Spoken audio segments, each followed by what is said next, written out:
182 शासन निर्णय आपण काढले, दिव्यांग मंत्रालय स्थापित केलं, 600 रुपयाचा महिना 1500 केला आणि 6000 झाल्याशिवाय बच्चू कडू शांत बसणार नाही हे तुम्हाला सांगतो.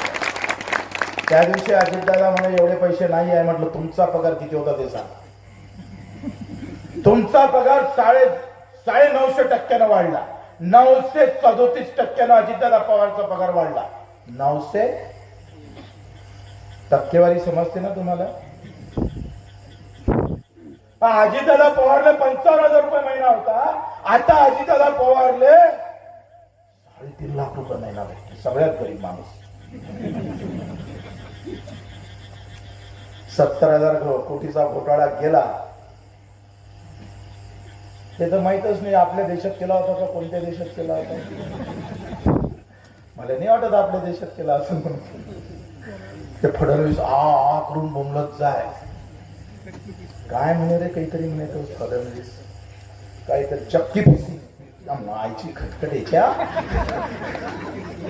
फिसिंग म्हणत होता. एवढे लबाड असतं हे, तरी तुम्ही त्याचे झेंडे हाती पकडता. तुमची कमाल आहे. वाजवा टाळ्या एकदम. वा वा वा वा, क्या बात.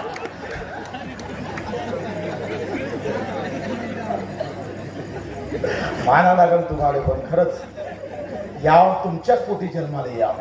चुकून जन्म घेतला तिकडे.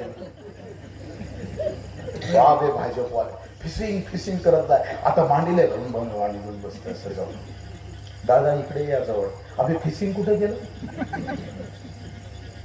काय जमाना गेलाय, कसं झालंय. सगळा स्वार्थ आहे. तुमच्या वाट्याले अंगुठा, तुम्ही अंगुठा छाप आहे. रोकठोक महाराष्ट्राला सबस्क्राईब करा आणि बेल आयकॉनवर क्लिक करायला विसरू नका.